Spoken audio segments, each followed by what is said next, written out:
going to get started, everyone. I am very excited to welcome you back to Hanson Bridgett after a very long dry period.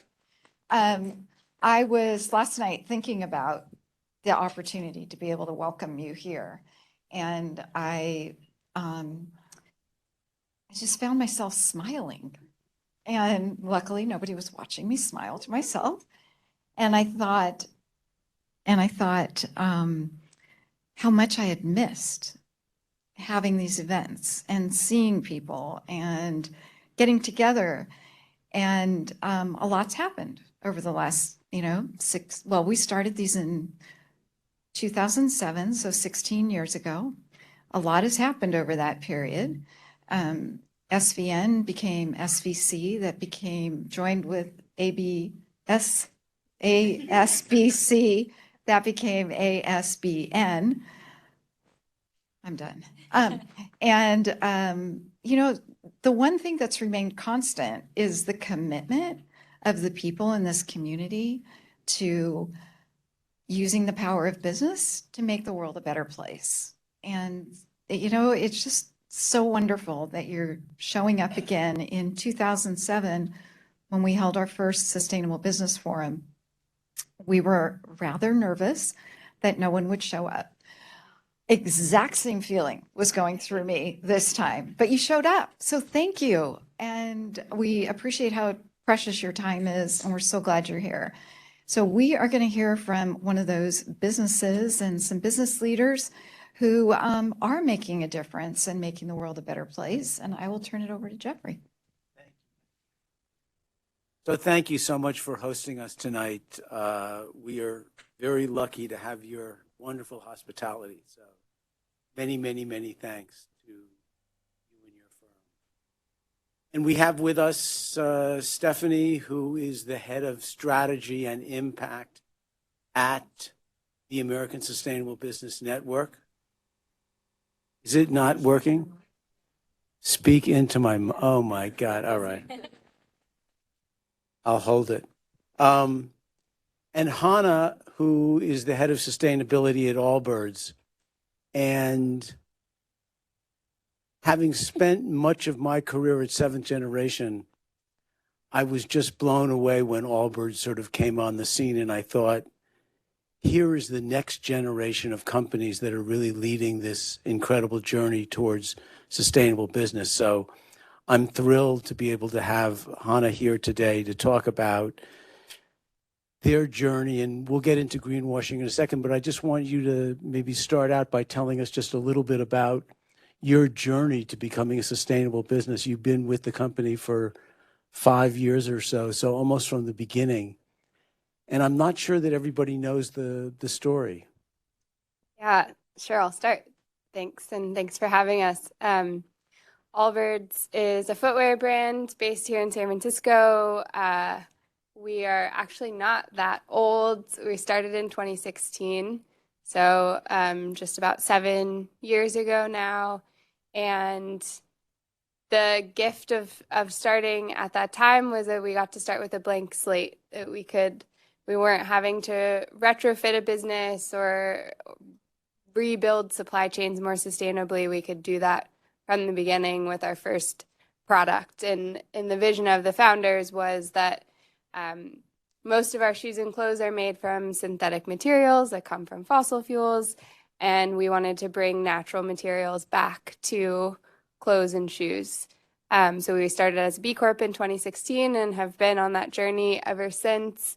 I joined in 2017, so about a year later, to build sustainability into the brand and everything that we do.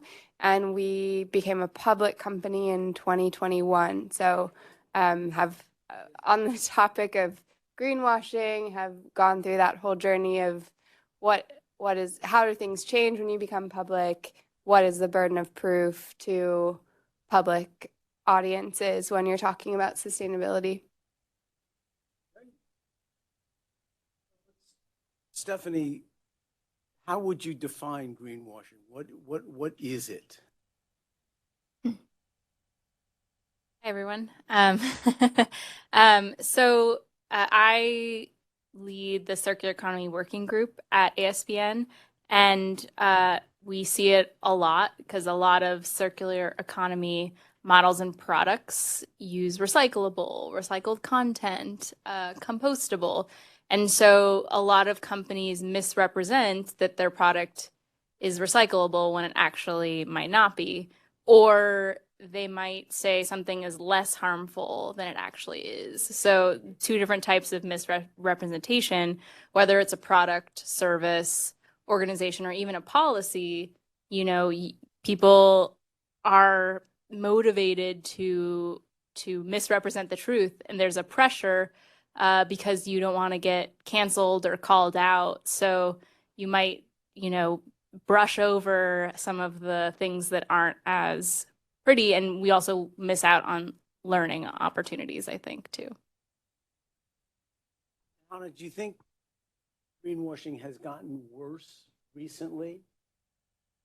And if so, why? Yeah, I think it has gotten worse just with the prevalence or the increase in sustainability marketing, period. Like with that comes both good and bad. In our industry, for example, the search term sustainable fashion, I think 10x between 2016 and 2020. So you're getting a lot more and more companies wanting to talk about sustainability, maybe not knowing how to talk about it or having a long track record of proof points. And with that comes marketing departments that get carried away in statements that are misleading. One of the things that we're doing today is releasing seventh generation. Too many years at seventh generation. ASBN's greenwashing guide to really help companies do the right thing.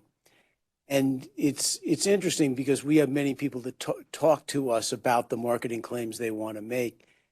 And much of what is wrong is not necessarily malicious, but it's often uninformed and misunderstood. And this guide is just helping people do the right thing without running afoul of the standards that we should all follow. Stephanie, from your perspective, do you think it's gotten worse, and why? Definitely. I think that you, much like the mention of the word sustainability, you see a proliferation of certifications, third-party audits that have risen in the past few years because, there is no enforcement of greenwashing. The FTC over the course of the last 10 years has prosecuted or enforced the Green Guide less and less and less. So they really aren't, they haven't dedicated resources or sort of any sort of robust effort to sort of police this practice. And so a lot of this has fallen to the states, and the states, they aren't consistently applying the Green Guide across the board. Some states use it to, rule on something, but other states will say, oh, it's not a law. It's voluntary. The FTC hasn't created a regulation around it. So they won't use it to, enforce that on companies that are violating it. And so, you see states now starting to adopt, the Green Guide into law. But I think that ultimately, as Hannah said, like, since there's a clear profit to marketing your products or your services as sustainable, people will continue to do it, and more people will continue to do it if they think that consumers are more likely to buy their product or pay more for their product because it says sustainable. And on that note, what's happening now with the FTC that I know you've been very occupied with? Because I am related to the circular economy work we do at ASBN and also the corporate responsibility, it sort of has fallen into my lap. The FTC put out a comment in December, basically to renew and update the Green Guide, which happens every 10 years. So this is I think the second cycle. And so they basically put out a very large 30-question RFP, or RFI rather, basically asking, should we continue this is this effective? You know, should we strengthen this? How should we modify it? How will changing it impact business, impact consumers? And a lot of questions about specific claims and how we should update our definitions of what is recyclable, compostable, recycled content, carbon offsets. The list is pretty extensive. But the sort of scuttlebutt on the Hill is that the FTC does not want to own this. They, you know, and you can tell that by their lack of enforcement over the last few years, but they don't want this.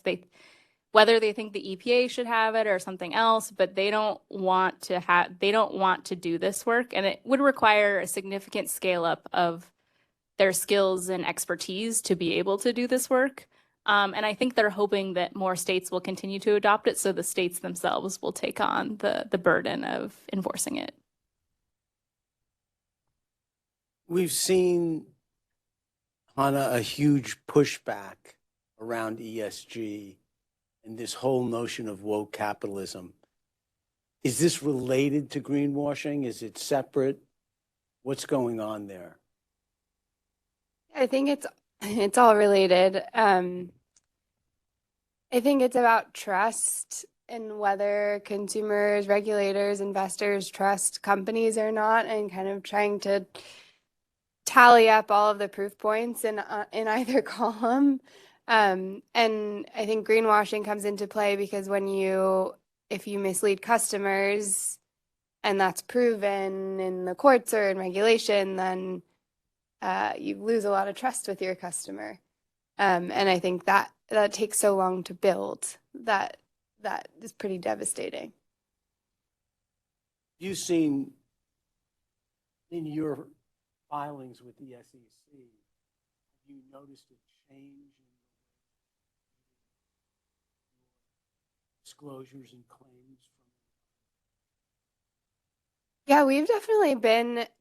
I mean, one thing I'd say that makes like a tip for companies or something that we found really successful in this realm is that oftentimes for consumer brands, the marketing department is leading the story, is saying like, hey, we got to say something about circularity because that's the buzzword, and then trying to retrofit products or sustainability work into that mold. Versus for us, because we've grown up, like when I joined the company, there were 50 of us and I sat next to the PR person and across from the brand marketer, that it has always been them asking us, what story do you have to tell? And that allows us to lead with all the caveats around like, here's how we calculated this figure and here's the asterisks that you need to put with it. And over time, as we've been more and more public about saying those things, we have gotten challenged, whether by customers, by litigation, by the government.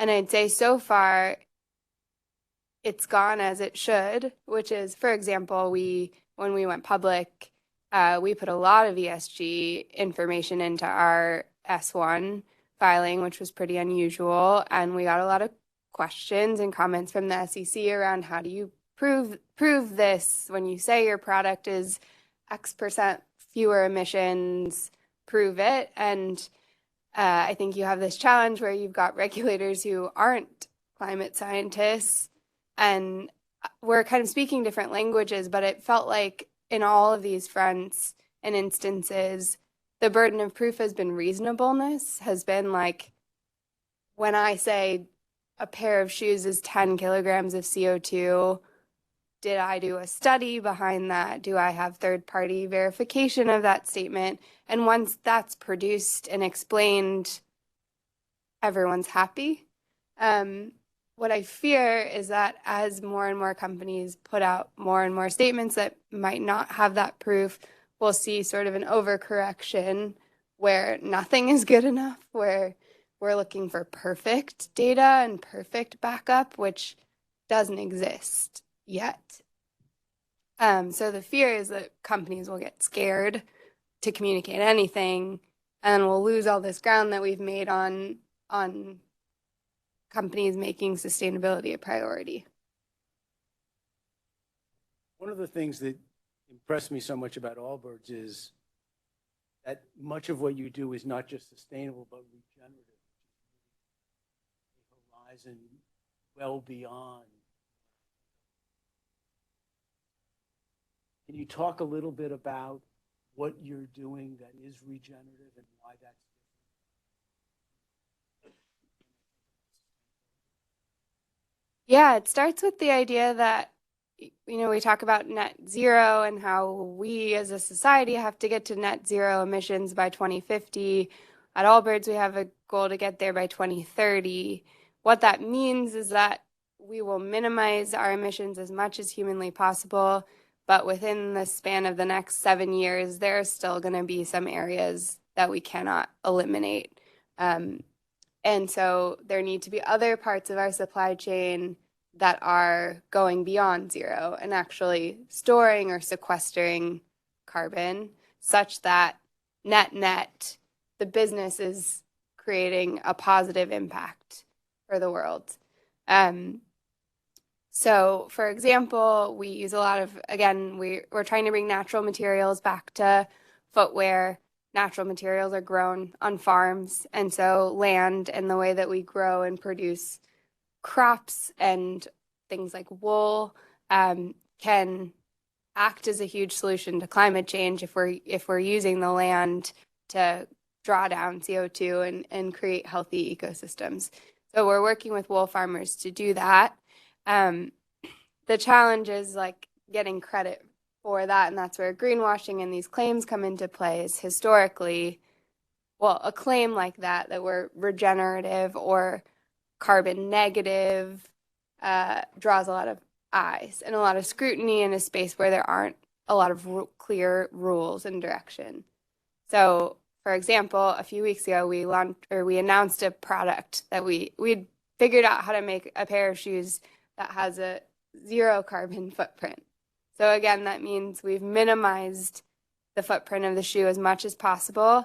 And then we're using wool in that product that is actually acting as a carbon sink to net out the footprint to zero. That trying to make that claim, especially as a public company, brings a lot of scrutiny. And so we had to have a pretty rigorous process across sustainability and marketing and legal to figure out how to communicate all of this, one, in a way that would be simple for media and customers to understand, but two, that had all of the necessary caveats and backup and data behind it. So, Stephanie, from your perspective, what is going on with this woke capitalism business? I mean, I think it's a distraction. We can't get pulled into the arguments. Can't give it air, I guess, or oxygen. We have to focus on, thinking about non-financial risk is good business, period. And we can't get pulled into the politicization of things that just make sense. So I think that that's a big part of it. And, I think that there's sort of a larger trend happening in that, as I said earlier, a lot of the government, and Hannah said, a lot of the government doesn't have the ability to judge what's actually sustainable or not. Like those competencies are, sort of still, like they don't even really exist a lot in the private sector. So the fact that, how are we going to get that skill set, that expertise into the public sector? That's a whole other situation. The Biden put out an executive order asking all of the agencies to think about climate risk and climate impact when making, decisions or strategies for each of the agencies. And, a lot of them don't even have anyone in their agencies who know how to even start thinking about that. We did a comment with the GSA on single-use plastic. How do they switch to procurement strategy that has no single-use plastic in it? And they have no one who would even know how to implement that. So they have to rely on the private sector. And those are also difficult because those committees will be made up of plastics people, other people. So it's because there's not a lot of people who have knowledge on how do we move away from this? What are the alternatives? So, it's really hard to make the case because these government agencies have no idea how to transition to this new vision. And so, that's why graduate programs are so important, getting more people to go to these, MBA and sustainability sort of things. And then, now there's been more sustainability departments at, corporate, we have booming corporate sustainable consulting practices. And so those are how we sort of build this knowledge and skill set, and that will get pushed into the public sector.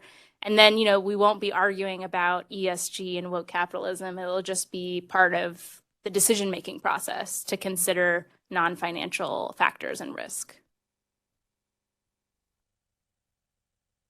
The SEC has spent a lot of time and energy and gotten thousands of comments.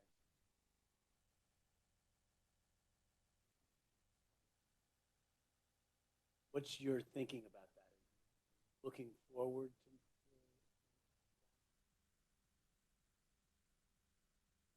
Definitely looking forward to it.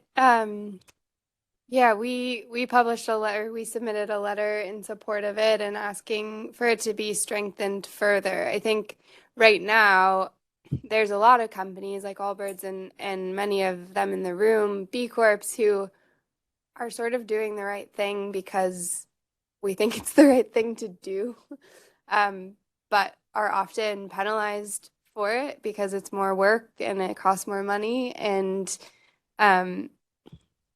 I think we need to level the playing field and hold everyone else to the same high standard.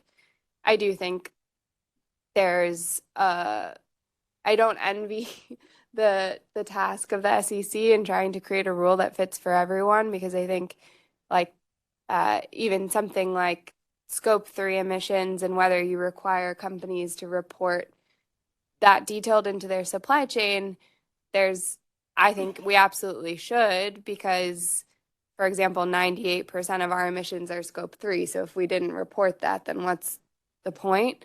But there are levels to doing that. So when you talk about your carbon footprint as a company, there are 3 scopes: Scope 1, 2, and 3. And Scope 1 and 2 are the things you have more direct control over. So it's things like the building the office that you own, or the transportation that you own. And then Scope 3 is everything else.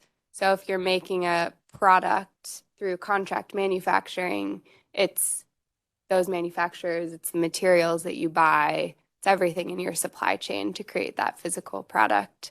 I don't mean to get too technical. I just mean to say that there are levels of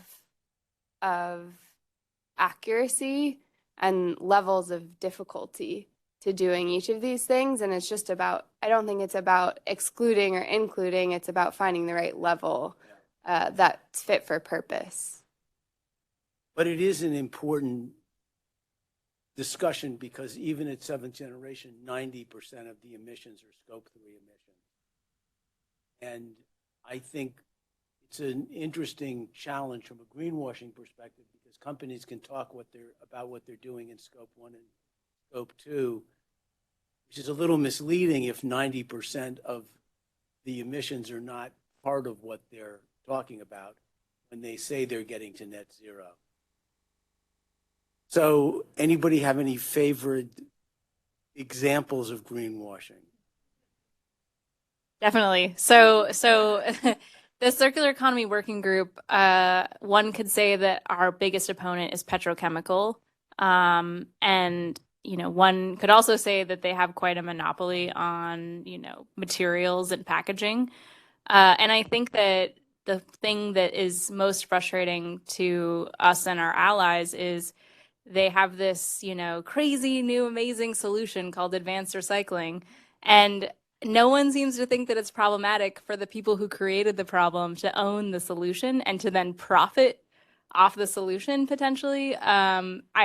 Recycled content, that's what they're pushing, because that sort of fits into their, okay, we can continue to we can continue to scale and roll out more petrochemical plastic production facilities, and then we will basically, burn it and take the scraps and then use that to make recycled content. So they have no motivation in this new scenario to actually reduce production or packaging. They're just profiting off of the plastic throughout multiple use cycles. Like it's crazy. I mean, it's not to say that innovation isn't welcome. The idea that we could break down plastic to have virgin like plastic again and again. But, it seems extremely problematic to me to own the IP to the solution when you are the part of the problem. So that's my favorite example. You have any favorite examples of greenwashing? Well, similar to that, I think in our industry, in the clothing industry, probably the biggest one is recycled content. Because we're so used to making clothes out of things like polyester and nylon. About like 60% of clothes are made from those materials. That when you talk about trying to make something sustainable, or a company who's used to making a polyester t-shirt trying to figure out how to be sustainable, you just drop in recycled polyester and call that like the sustainable collection. And that's the easiest thing for companies to do. And maybe it's a half step in the right direction, but can often, it's creating bigger markets for the virgin feedstock. Like it's derived from plastic bottles, but who's to say that those plastic bottles weren't created to go into garments in a sense? So yeah, I really like your point about the creators of the problem being the creators of the solution. I think becomes very problematic. What's the future look like? Sustainability, where do you think? I hope this doesn't overcorrect. For example, like very specifically in our industry, when we talk about, we as a company print the carbon footprints of each of our products on the product themselves. And to do that, we publish all the methodology, trying to be as transparent as possible, but it's not a perfect science. Some of the data is coming directly from our suppliers. Some of the data is coming from industry databases and averages. And for example, we're seeing like pushback in the EU saying, well, you can't just use the average for wool, you have to use the number from your specific wool farm. And that is going to like a level of accuracy that is, I think, beyond the point. And so I hope that there continues to actually be more and more communication around sustainability, that this doesn't make companies afraid, but that there is clear guidance about what the burden of proof is beyond don't mislead customers, such that the companies who are ready to provide that proof get rewarded for it, and the companies that can't provide that proof fall away, but that there's still an increase in communication around sustainability. Because I think that is the biggest challenge right now, I think, is how do we get consumers to care about climate, about sustainability? And I think consumer brands often hold that key, where the direct line to the customer, we can engage them on shoes or clothes or food, something that's fun and very relatable. And I hope we use that power wisely. Stephanie, what about the future from your perspective? Where are we headed? Where are we going to be? Yeah, so not a lot is happening in Congress. So I don't see much movement at the federal level, except maybe through agencies like the Green Guide, the FTC. I think that California and New York and other states, Colorado, Oregon, these are some of the states that are thinking about this and trying new things, putting, in California, there's the truth in labeling law because they're trying to get people to actually live up to the labels that they put on products. So things like that can really make the difference. And I think that, you know, it also requires like a fine for the government, it requires a fine line of like setting goals that are ambitious, but not making the path you take to achieve them too prescriptive. So you need companies to find new ways to do things without telling them this is how you calculate this. This is like how you reduce your emissions. Like you need them to reduce their emissions, but you can't. You shouldn't be telling them how. So it's like this fine line of how do we create transparency and accountability without, you know, being too rigid about how it's achieved. And I think that, you know, there's just, if, you know, to refer to what you were talking about, greenwashing, when people go silent because they're afraid to stick their neck out, that's the worst thing that can happen because there is no learning happening. People aren't, the more data we have, the better we can get in these areas. And so if everyone is, you know, publishing data, if there's all this data being collected and researched and reported, things will get better quickly because everyone will, you know, be thinking about this and asking questions and sharing information. You know, when things are happening in silos privately, you know, there's not going to be a lot of movement, and it requires then a lot of investment, and that's just not possible for small and medium-sized businesses to be able to make these changes. And everyone's gonna be trying things on their own, and you know, there's just so much lost there. So you know, I think that the solution is to continue to push for disclosure, you know, continue to get as much data publicly available as possible, whether it's in chemicals, whether it's in, you know, any sort of field. You need everyone to be like posting information, sharing it. If they're, you know, checking, if they're doing some of those really expensive studies on like, are our chemicals safe, you know, and then they have that in their database. Like if everyone had those like studies, people would know what to use and not to use. So I think that there's so much opportunity and transparency and accountability in this sort of next generation. And so I think that that's scary to a lot of companies because, you know, we've operated in this trade secrets mode for so long.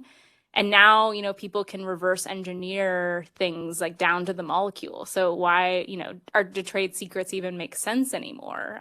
You know, things have changed and government is struggling to keep up. And, you know, the Green Guide being reviewed every 10 years, that's so long. So much has changed in the past 10 years for sustainability. Like when you look at the specifics claims list, you're like, okay, carbon neutral is not on here. You know, plastic neutral is not on here. You know, there's so circular is not on there. So there's just so many terms that they would have to review this way more frequently for it to really work, I think, for the private sector. And, you know, it's not a law still. So unless it's strengthened to become a law, you know, companies won't put it as part of their compliance efforts, and they won't need to train their marketing teams to learn these. So, you know, it's a fine line, like I said, between being prescriptive, but also holding people accountable to, you know, certain standards, because a lot of these terms don't have standards. Recyclable, that's the only standard that exists at the federal level, is the FTC Green Guide. You know, there is no other definition for that at the federal level. So you know, it is just, without standards, we'll kind of continue to try to innovate on the market side with certifications, but that's not always the answer either, because you don't know which certifications are great and not. And then the consumer's looking at a label and they're like, there's like 10 certifications on here. Like which ones, I don't know what means what. I've seen so many products now that literally have like 5 labels or certifications on them. And I'm like, I don't know if that's the answer. And that looks like it was a really expensive investment for that company to do. So, questions, anything you would like to know about sustainability, feel free to ask.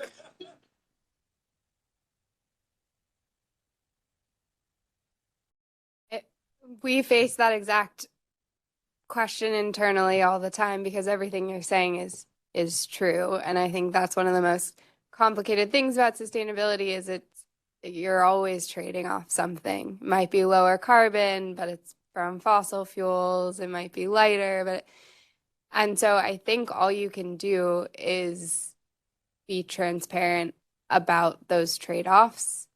And public, for example, this product that we just announced with zero carbon footprint, our goal was to minimize emissions.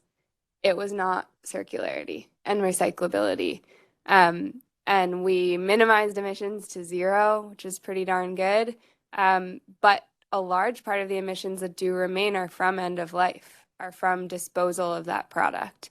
So I got lots of questions from reporters that were like, what about circularity? What do customers do with this product at end of life? And all I can say is that that wasn't the goal. And that will be the next frontier. And here's the data that shows that we're accounting for the emissions at end of life. And the only downside with that is it's a complicated message for a reporter or a customer to understand, but is what we have to do to maintain credibility, which is more important, I think. Anything to add?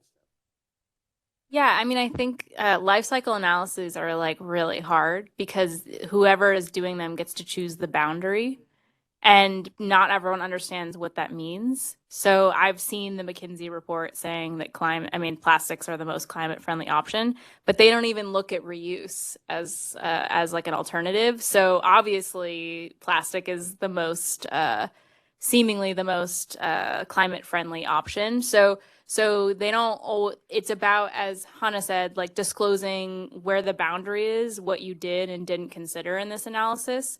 And, but that's a long conversation, that requires like consumer education.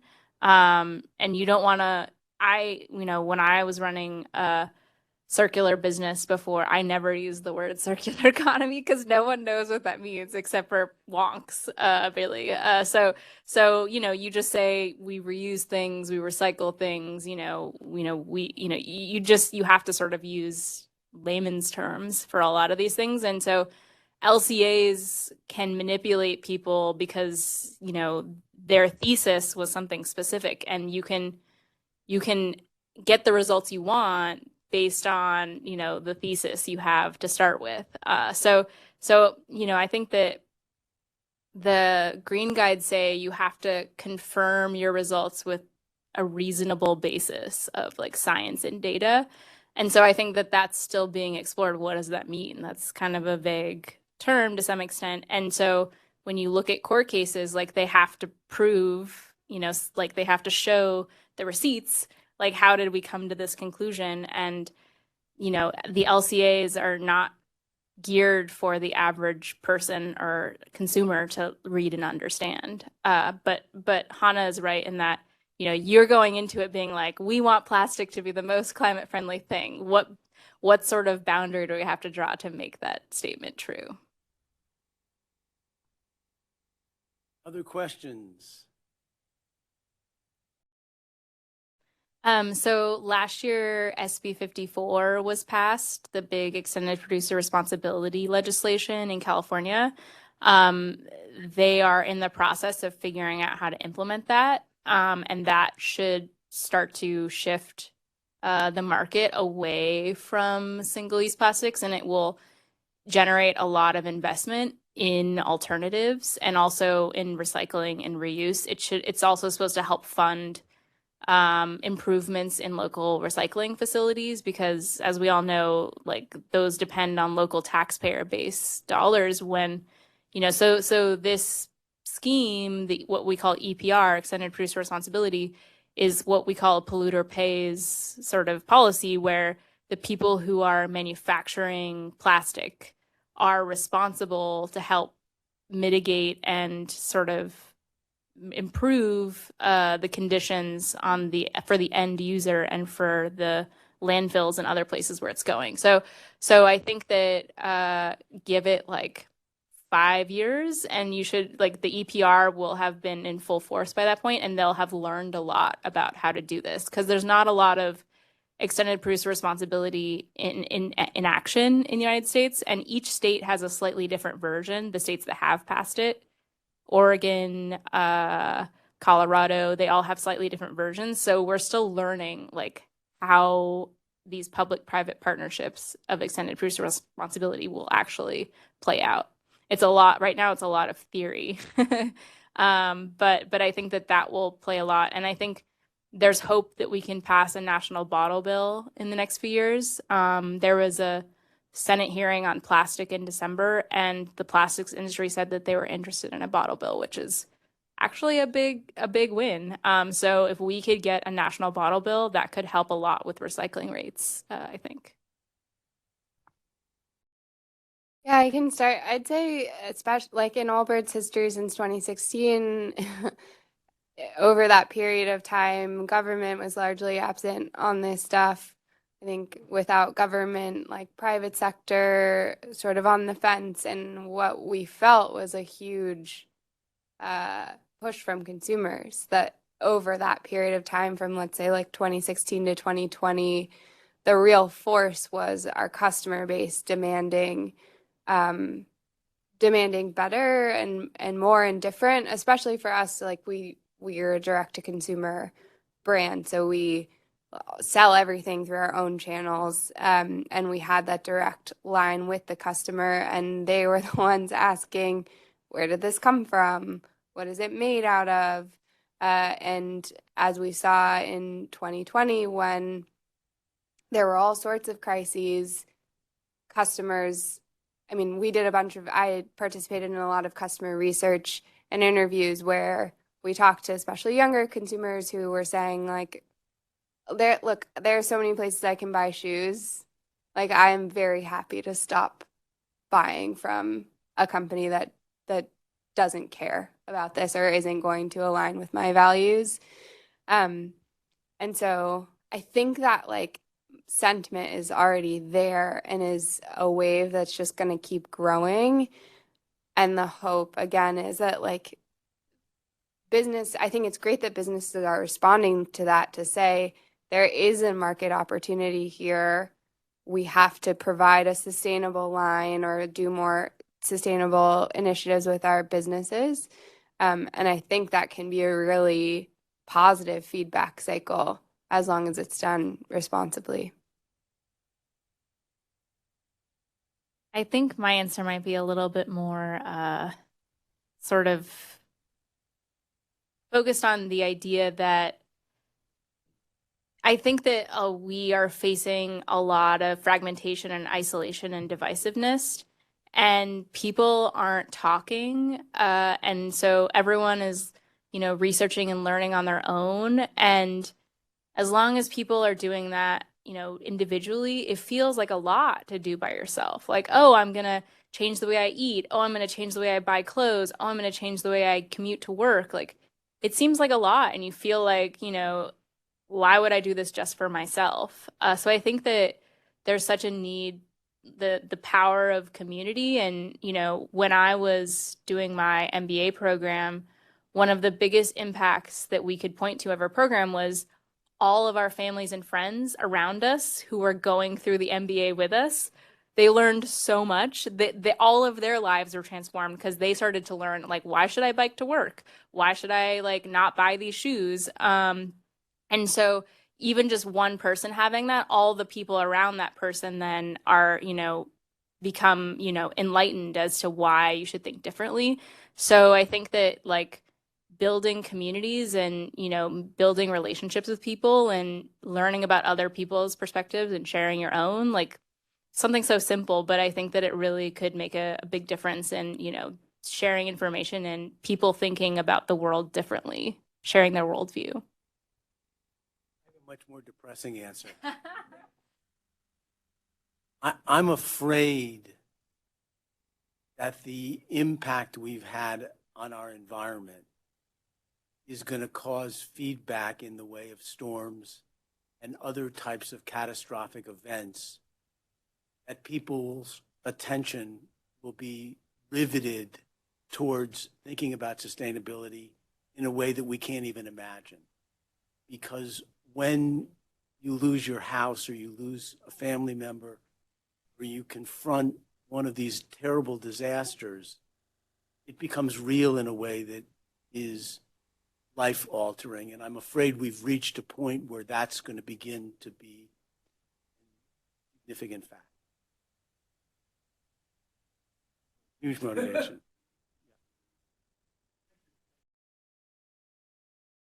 I think public will has got us to this place where sustainability is, so much more common, and most businesses are thinking about it in some way, shape, or form. But I think to get to the next step to get to like the next level or the next stage to level up, we do need some, baseline standard and also some enforcement of, what is sustainable and what is not. Not necessarily that term specifically, but, how do we define it? And, organic actually was in this Green Guide questionnaire. They're like, what does organic mean for textiles? Because the organic certification only applies for food. So I think that as the field is growing, some of these terms, might not even be enough anymore. So I think that there has to be a balance, but the problem is on the policy side, there's not a lot of learning. Like, we're not setting a policy and then reevaluating it and redoing it 2 years later, like we might do in the private sector. So it makes it harder. Once something's in place, we sort of protect it because we're like, we don't want it to get taken away. Like the Clean Water Act, for example, there's so many things it does well, but there's also, we haven't like had the opportunity to evaluate it and update it since it was put in place, but we protect it because we don't want it to go away.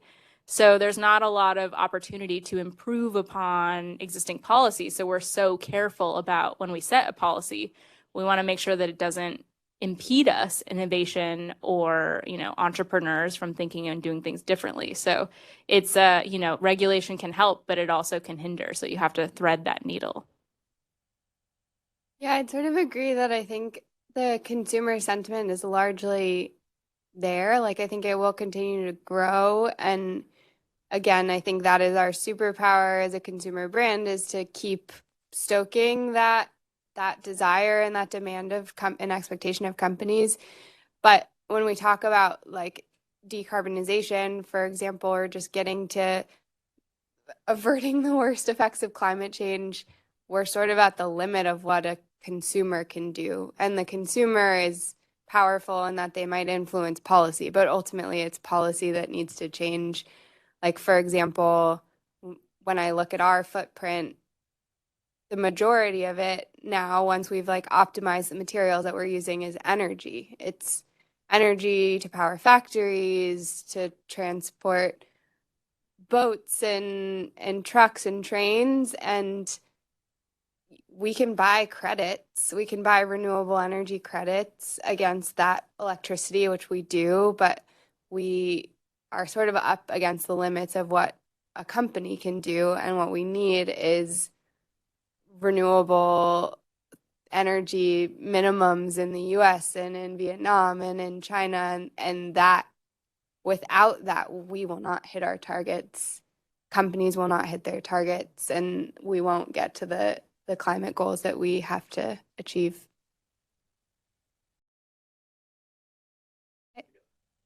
I totally agree that I think that policy and advocacy is the next frontier of corporate responsibility and sustainability. And speaking from my own experience, there's a huge like talent and capabilities gap. Like, we barely have enough resources to do the sustainability work, let alone defend all these claims, keep up with evolving regulation, to then suggest that we're going to also be able to like lobby effectively or navigate government structures without that talent in-house in any real way, is asking a lot. And it's probably the most impactful thing we could do. And so, like, I feel like that is such a huge opportunity and gap is how do you bridge that? And there are, like, that is what I'm looking for as a sustainability leader is what organization, maybe it's yours, can I partner with to, yes, like use our brand, use our customers, use our currency, but I need help figuring out how to use it and how to use it in a really leveraged way. Say that that is a big part of what it's about. And it's helping particularly small to medium-sized companies that don't have their own government affairs team engage in that process, changing the rules of the game that we can make the we're having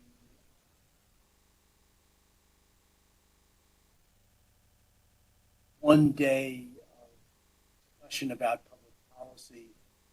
And then the second day, we take all the people to meet with legislators. We provide people.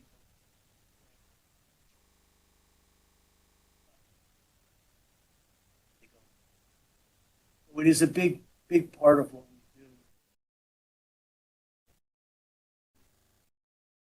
Community, we want to bring our community together, but historic is very. Yeah, I can add to that. I think that, to do this work for us, we have to operate at this interesting position in the system where we're working with businesses, but we're also building trust with activists and communities and like the movements, the larger movements, because there's not a lot of trusted intermediaries like us in this space. You have like Series B Corp and us really to a large extent. And then you have like issue specific and sector specific organizations who are operating in specific spaces. But, they're not able to come to a company like we can who have multiple issues and say, like, here are the opportunities available to you, across the board. A lot of these issues, as you said, they're systemic. And so they require an intersectional sometimes approach. And, a lot of the sort of least sexy work in sustainability is the G, the governance. And it's the most critical ultimately, so if we can't do the G right, the rest kind of falls away. It's the same thing. If we can't continue our democracy, like we're going to, ESG won't even matter. So I think that, we forget how important the governance part of everything is. And the governance is also at the base of all of our successful coalition building. What is our shared purpose? Why are we all together? And how do we continue to build this coalition to really mobilize, in these opportunities? So strategic partnerships and coalitions are such a big part of this movement, and, constantly negotiating and reminding everyone this is why we're all doing this, because everyone has different approaches and different motives and agendas, but we have to constantly come back and be like, this is why we're doing this. This is our true north. Like we have to continue to stick to that and, gather more people under our umbrella. Yeah, it's a great question. I can't pretend to have the answers to it, but I think it's like taking a portfolio approach to that. I think the point you raise around cost is one that comes up all the time. Of sustainability costs more, it's not accessible, and in large part in our industry that is true in some places. And so then how do you create different opportunities for different types of customers to participate? So for example, maybe you have like a capsule collection that's using all the most regenerative materials, and maybe it costs a bit more to produce. either can the business absorb that elsewhere, or maybe that's one piece of sustainability, but another piece is we have a resale platform where we sell lightly used products at a lower price point. So that is a version of sustainability that's then accessible for other types of customers. I think age is another one. Like, we often talk about the younger consumers being the one that's really like driving this change. But they're not the majority of our customers. And so we've got to figure out how to speak to all these different audiences. And I think for us, the biggest learnings have just come from trying to listen to them. Doing this research where we say, like, what are the barriers to you purchasing more sustainably, and then trying to address those in how we message the product. But I think, yeah, it's a great question and something we have to keep working on. There's a need to cooperate with each other. It's really hard for these companies to say, let's have a common message to consumers about something. Everybody wants to do their own thing. And if we could get all of the companies in ASBN together to do the same thing at the same time, with the same message, it would be so much more powerful than hundreds and hundreds of companies, each with their own message, each with their own platform. But it's hard to get that cooperation. I mean, it's also hard because when, the first step in most companies' sustainability journey is to do a materiality assessment, right? Like, what are our most material impacts? And across the board, most companies will all have different material impacts. So they're all going to prioritize different policies, different issue areas, because that's the most relevant, issue to their impact. And so they're going to care more about circular economy, or they're going to care more about regenerative ag. So it's about finding those policies that really cut across all of the things, like the Green Guide, that has been interesting to all of our members, because in some way, shape, or form, using the term sustainable touches, like, everyone is using that word in some way, shape, or form in their marketing. So what are the sort of issues that are, as Jeffrey said, shared by the most people?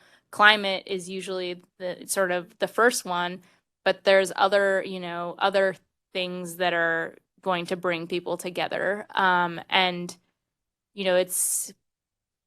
It is hard to get, like I said, you just have to constantly remind people of the true north, and why we're doing this. And humans are impatient, and we don't think long term. So there also has to be a re-education in how we think about the future, thinking about 20 years from now as opposed to 2 weeks from now it's a hard mental shift as well. And so I think that, how often companies report, quarterly reports, all that stuff, the stuff that you have to do versus, like, what can you push back? Can you do an annual report instead of, or can you do, how do you push this long-term thinking, I think, is a big thing that no one has quite solved yet either.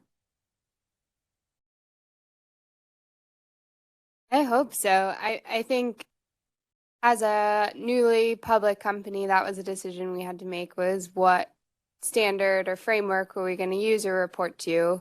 B Corp, we were already a B Corp, but not very proven in the public markets. The public markets were not very familiar with it.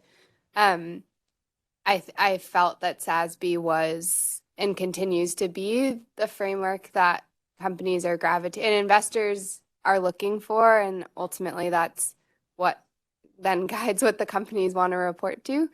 But it's not, you could report to SASB every year, and that doesn't mean you're doing anything right. In the same way where B Corp is different, where it is like you have to pass a threshold to be certified. So ideally there'd be something in between the two that is, I like SASB because it's 30 metrics or so. It's not 300, which is reasonable. And I like B Corp because it provides some sort of stamp that, like, the answers to these disclosures are good ones. We attempted to do something in our IPO, which was create that. We brought together an advisory council with people from SASB, GRI, all these industry groups to say there is no framework or certification for late stage private, early stage public companies. What would it be? And we came up with 19 metrics, like you have a net zero commitment, you have a science-based target, you have an environmental policy, you publish a sustainability report annually. And we said, if you pass these 19, then you qualify as we tried to call it an SPO, playing on an IPO. And I think that, ideally that would be the thing, is it's something that is fit for purpose, while still holding companies to a high standard that has a mark that you can trust, like B Corp. I don't think we're there yet, but everyone wants consolidate, like everyone wants a single standard. So at least the interests are aligned there. This has come about because there was no legal standard set. And so the private markets tried to create a solution on their own. And so I think we see it in so many ways. Like I said, this, crazy rise of certifications and such, and people who saw a need at the time to create a reporting framework, but they did it in a slightly different way than someone else who had a slightly different perspective and saw a slightly different niche, but they ended up overlapping or conflicting. And then they both are looking at each other like, well, we started at the same time, so maybe how do you put that together? And I think that that's sort of the challenge that we face is, we want to push for change, so we innovate in the private sector, but then, we're facing competition, all of the forces, the market forces out there. And so this will continue to happen unless, the public sector can somehow get ahead of it. We see it with, new certifications like plastic. There's plastic neutral, there's plastic free, there's like ocean plastics, like there's all these different terms, and so we'll continue to see that as new things emerge. And I just don't know if the government is equipped to ever get out ahead of that. So I think that, it would have to require, business industry-wide cooperation to set these standards. I think there's interesting examples like when the sort of computer industry came together and they're like, okay, we're going to set platinum, gold, silver standards for, recyclability or sustainability. Like that was across the industry. So there are industries that have done this successfully, but I don't think they've updated those standards recently, even slightly recently. So it requires the industry to really see this change coming and meet and be like, okay, let's get ahead of this. Let's create the Higg index and, do something like that. And they're not perfect, but, you really need buy-in from all parties.